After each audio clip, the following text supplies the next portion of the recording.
Before we start the show, just wanted to let you know that Garden Fork now has a t-shirt and sweater shop. Very exciting, isn't it? There'll be a link in the show notes here to the show. If you want like a hoodie or a sweater or a t-shirt, that is now a real thing. All right, links to that stuff are in the show notes. Here we go.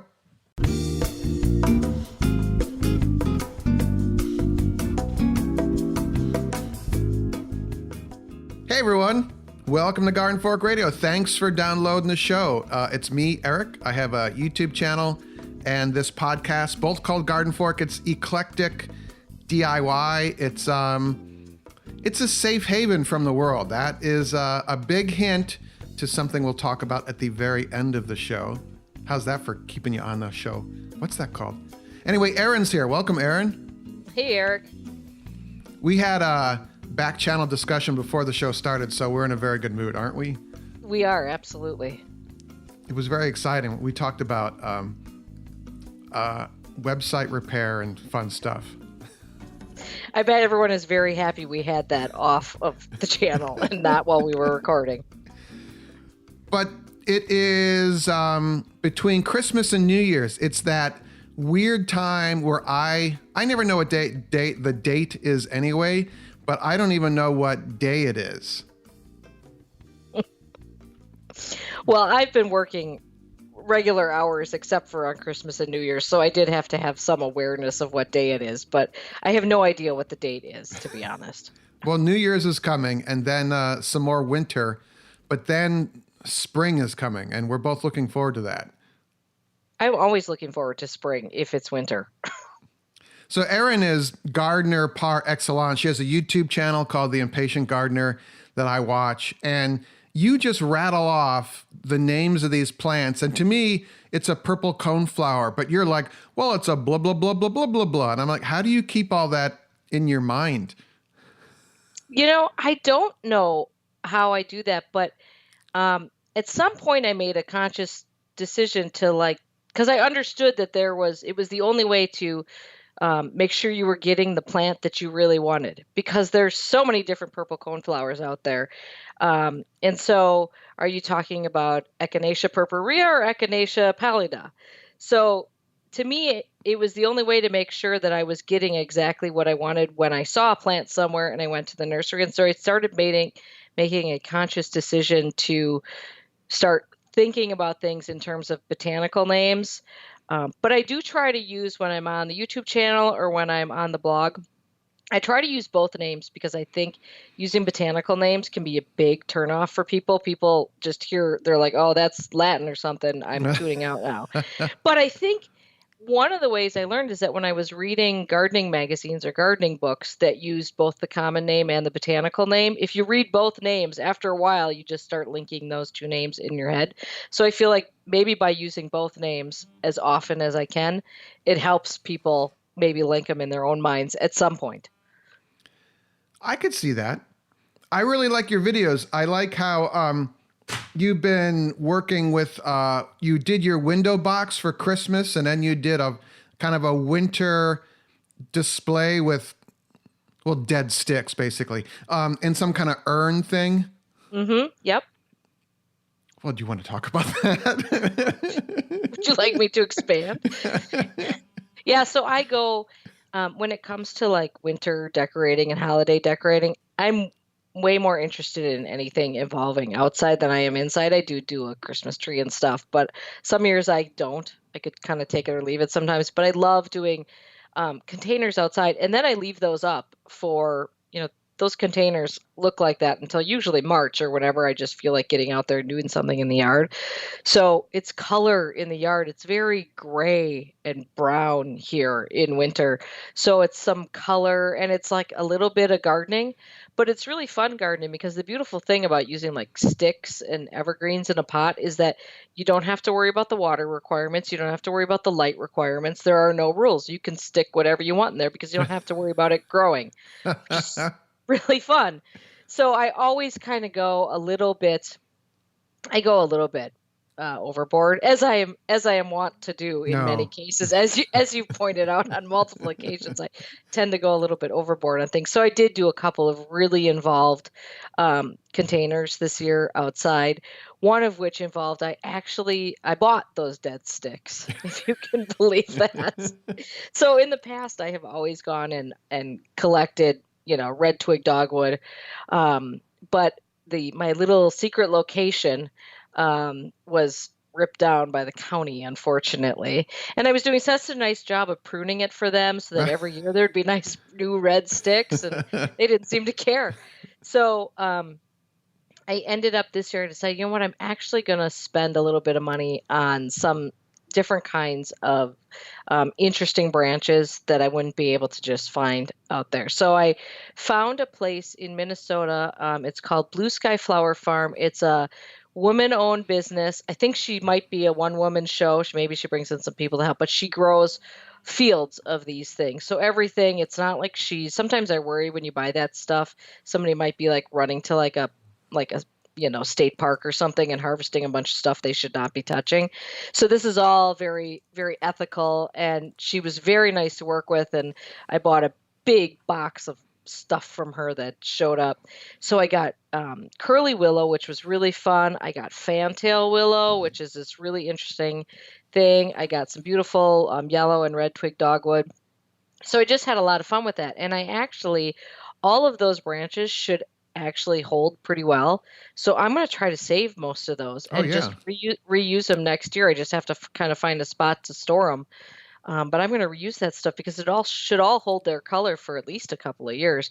And some of those things, I might actually try rooting them too, because of course willow is dead simple to root. Yep. Dogwood often roots for me I'll look out there in March or April and I'll see buds starting to form on the dogwood I jammed in a pot in December. So we'll see what happens with it. But I had a good time with it, and that I did that second video, which was more of like some of like the background stuff. So for instance, in the big pot that I did, I wanted it to look like there was a huge cluster of these branches, which of course would be incredibly expensive.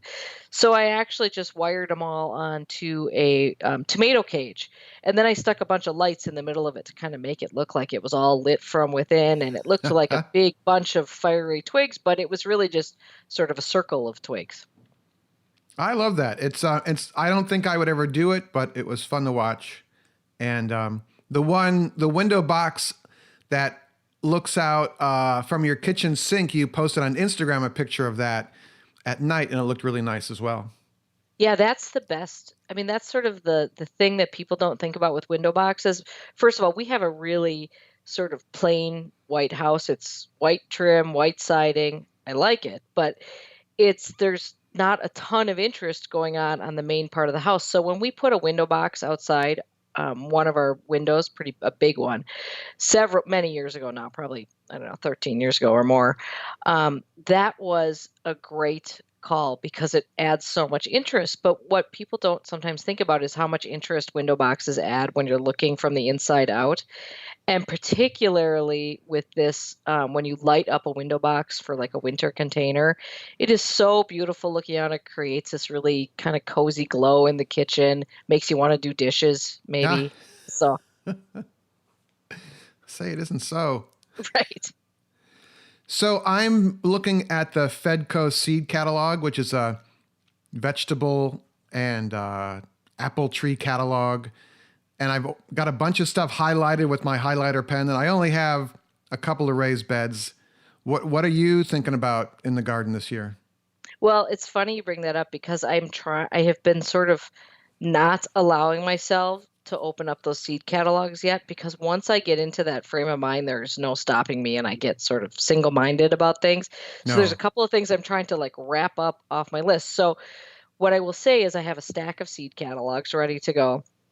Last year I grew, in the past, in terms of squash, I've only grown summer squash. I always grow zucchini, but I've never grown like winter squashes until this past year.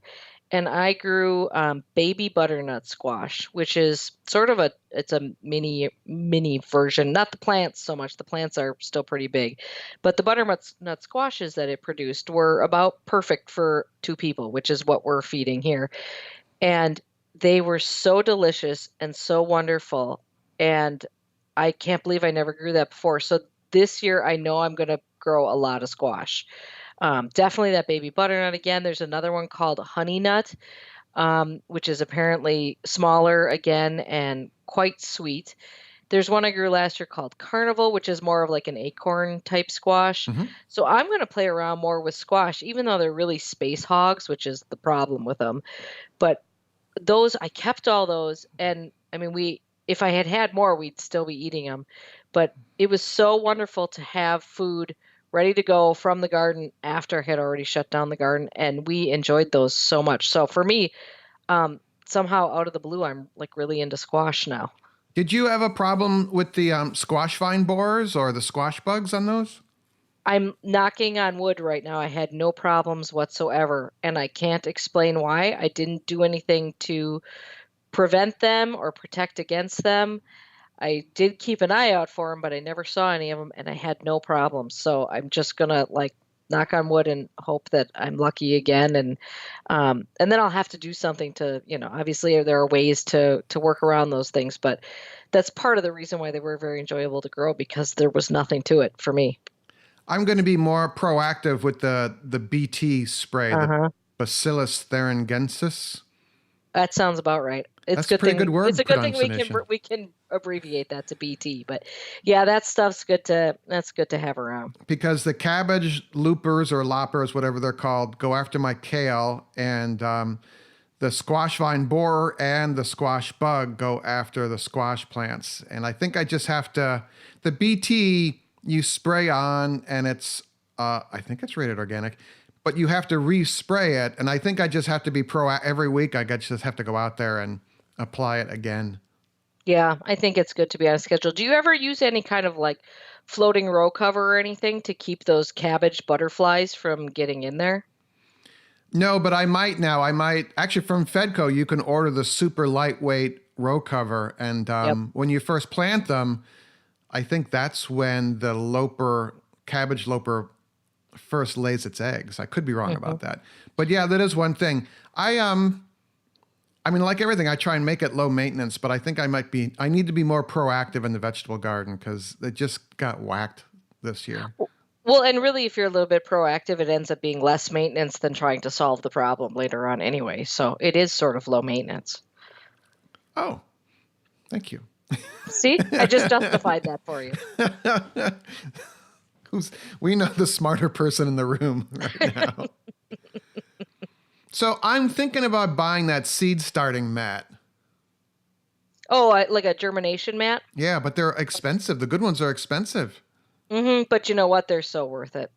If you buy a good one, I mean, I keep adding additional ones, but I've been using the same one of them I've had for, I don't know, at least 12 years. So they don't go bad. I've not found them to go bad. They seem to do well. And it's amazing the difference it makes. Because I have in the Fedco seed catalog they sell them, and it's like the smaller one is $150. Does that sound right? That sounds really expensive to me. I've never paid anywhere near that. Okay. All right. I mean, it's a seed co-op, and I guess they have a certain markup they need to make. But I'll Yeah. look. If anyone has suggestions, it's radio@gardenfork.tv. My other thing is I wanted to plant carrots this year. Got any carrot planting tips? So I don't have carrot planting tips because you know why? I never grow carrots. And I'll tell you why. It's not that I don't love a homegrown carrot because a homegrown carrot is a true pleasure. You cannot get a carrot that tastes that good anywhere else in the world, even at the farmer's market, because they frankly taste so damn good the moment you pull them out of the ground. But I don't grow carrots because like I use up the whole crop in one dinner. I mean, it takes a lot of like it's not like you eat one carrot. You Right. eat like a bunch of carrots. And then you've grown all these carrots and now you've like have dedicated half of a bed and you've eaten it up in like 3 nights and I'm like, not worth the payoff there for me in terms of space. I'm stingy with my space. You really have to earn it in my garden. And for me, carrots are not where I'm going to use my space. So I don't ever grow carrots. Okay. Isn't that terrible?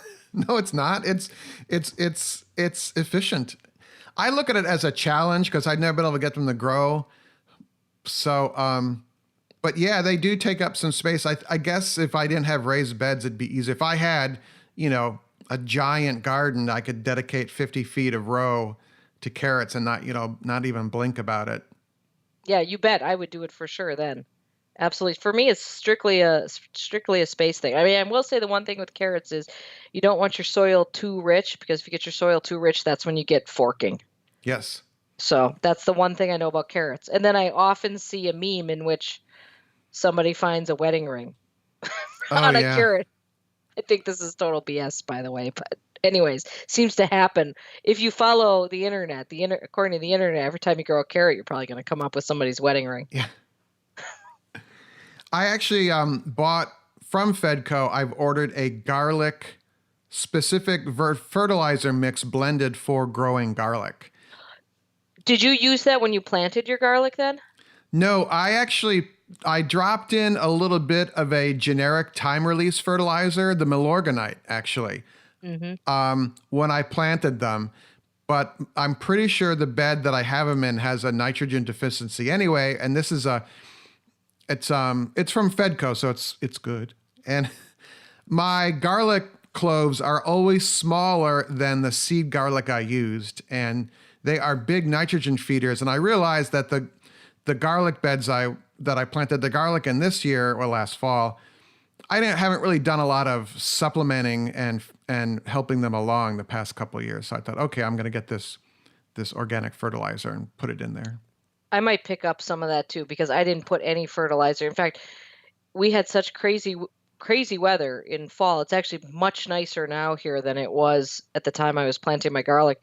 And I pretty much had to throw my garlic into the bed when I did, because the ground was freezing rapidly. Yep. So there was not a lot of intention on my part. I just sort of threw it in the ground to get it in there.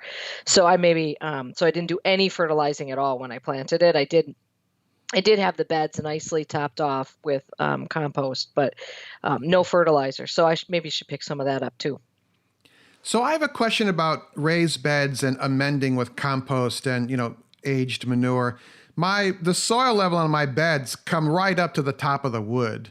And then if they're like, oh, you should be amending your soil and adding this. But when I add all that stuff, the soil level is falling over the edge of the vegetable bed. So should I take some soil out and then put in the compost and manure, or do I lay it on top and does it break down, or what do I do? So your soil isn't compacting or compressing every year? No, I don't step on it. Well, neither do I, but it's really interesting because every year my beds go down about 5 inches. Oh, wow. So every year I'm actually topping off with compost, not just because I want to get compost in all my beds, but also to bring that soil level up, because it's compacting or compressing or going down. It's going somewhere. Maybe you have sinkholes under your garden beds. Listen, anything is possible. But to answer your question, I mean, I would say, it seems a little crazy to have to take soil out of a garden bed. That seems completely against what I'm thinking. But I would say, even an inch of compost on top, it should get worked in with the worms and things. Should be bringing that in. So if you can squeak on an inch without it coming over the top, otherwise maybe even like dig some holes in the middle and even put some, little like blops of compost in there might help. All right. I don't know, or just incorporate a little bit when you're planting something. I've been basically, I'm trying to go much more no dig as much as possible. Yeah, pretty that's much. what I do. Pretty much very convinced that that's a really good thing. So I've been trying to just put that compost on top and not work it in and just let it sit there. And it's against what I learned. This is against what we all thought we were supposed to be doing when I think a lot of us started learning how to garden. So it takes me a little bit to just step back and put it on there and walk away. But we'll see. I think it's going to be a good thing. But it's odd, though, that you don't have any soil depletion. It's strange to me. I don't know where it goes, but I think a lot of people struggle with that. Maybe some of your listeners could weigh in on this. radio@gardenfork.tv. You could tell us. Hey, real quick here. I was wondering if you wanted to join the Garden Fork email list. It's more Eric. I don't know if you want that or not. But the best way to do that, if you go to the gardenfork.tv site, there are signups all over the place. There should be one on every page.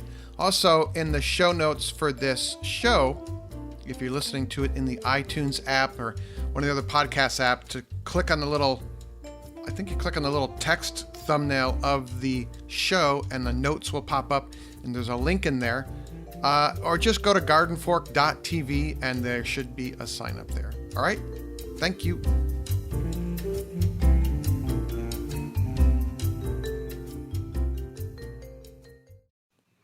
So, in the flower department, what are you going to do this spring? Oh God, I love growing flowers Yes, I know. so much. I will tell you that while I have not allowed myself to open up a seed catalog yet, I'm surprised at that. Knowing you the way I do, I'm like, that is a lot of self-control. I just know that once I go down that rabbit hole, there's no coming out of it, and I get really obsessive about it. So I'm trying really hard to just stay on task a little bit here. But I did go nuts with dahlias, and I don't know what I'm doing because I love growing dahlias. I saved most of them, although again, I was digging dahlias out of the snow, from underneath almost a foot of snow. Maybe 8 inches. We like to exaggerate in Wisconsin, but it was freezing cold. It was terrible. And some of them I'm not sure if I got to them early enough or if they got nipped before I got them, but I do overwinter my dahlias. And then I went and bought, I just did a blog post on this week, and I didn't even realize how many dahlias I had bought until I listed all the dahlias that I ordered. And I don't know what I'm thinking because I don't know where the heck they're going to go, but I always find a place to jam them in. So I have a lot of dahlias planned. But I think, in terms of flowers, so Saranth is something I'm going to grow this year. Again, that's the honeywort, which I grew last year. It kind of looks like a succulent. It got a little floppier than I thought it was going to last year, but I'm going to grow some of that. More amaranth. Oh, yeah, I was going to bring that up. Yeah, the decorative amaranths. And there seems to be, I'm sure they've always been out there, but I think they're becoming more and more popular as cut flowers become more popular because they're really nice in bouquets.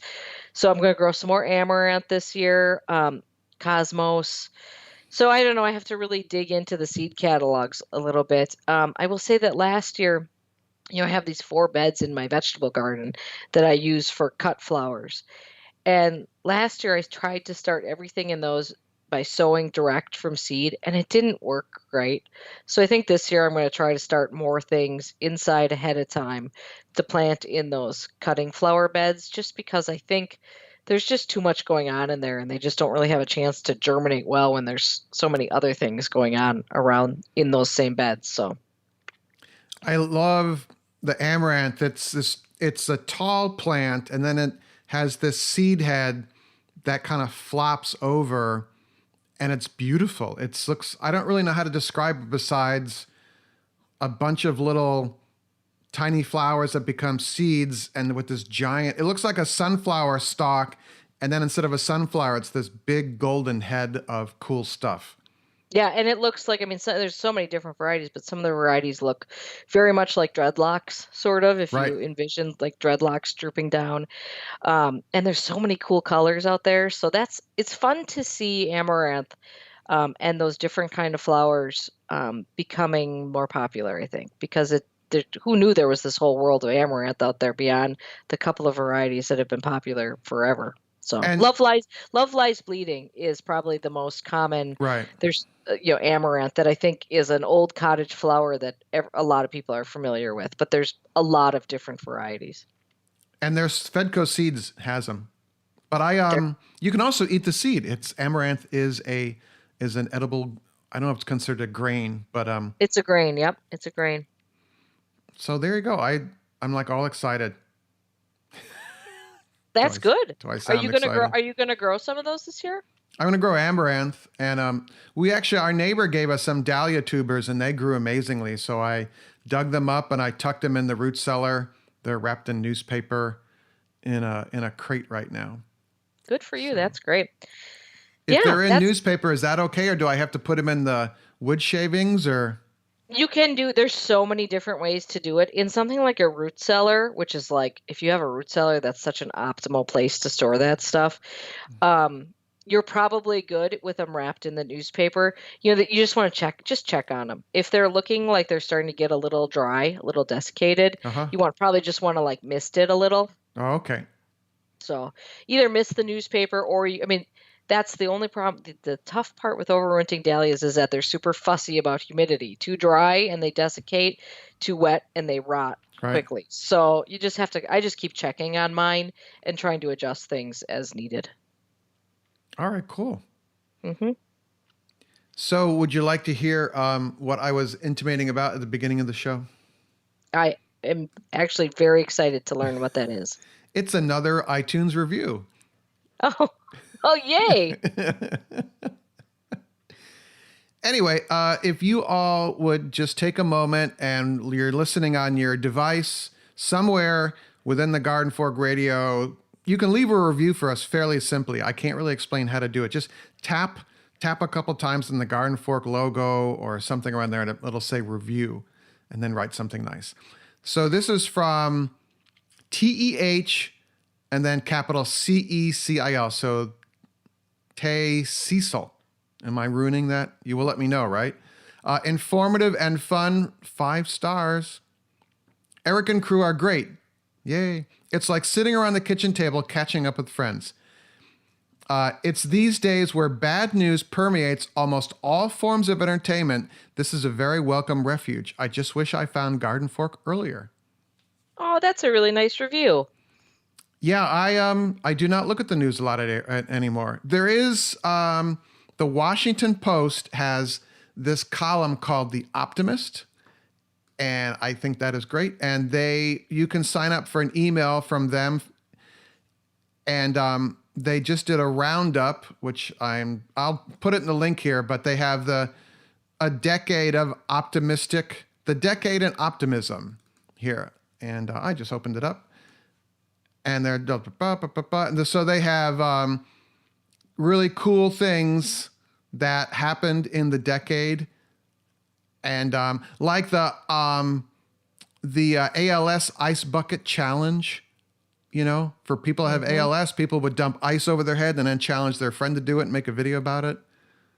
So that's cool. That's good. We could all use a little optimism, perhaps, especially when we're in winter here, and sometimes it can be a struggle to make it through winter with your sanity intact. So here's one. A moment of awe. Photo of little girl captivated by Michelle Obama portrait goes viral. And she was looking at Michelle Obama's portrait, which is phenomenal, I think. And it's just, that went and boom. I love stuff like that too, because I love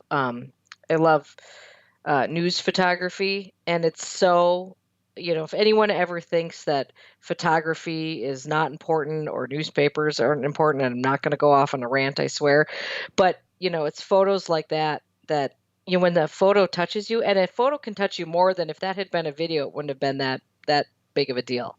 But there's something about photography, and they can capture those moments that make you feel something. And I remember that photo very well. Yeah, and the painting is just phenomenal. So that's cool. Right next to this in my inbox is another email from Harbor Freight Tools about another sale. So. Little balance for you there. You have the seed catalog rabbit hole. I have the Harbor Freight Tools coupon rabbit hole. Dangerous place. You can't walk out of there without buying I needed some new gloves, or I got these sanding discs, Right. Everything you didn't know you needed. All right. So I think this is be the last podcast of the year. Oh, I forgot to mention, I guess maybe I'll put it in a little inner ad thing. I'll make one up. But Garden Fork now has hoodies and T-shirts. Oh, I saw that. That's great. That's exciting.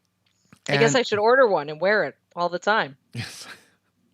Well, you have the Impatient Gardener Patagonia vest or a jacket or something. That's a one-off. Oh.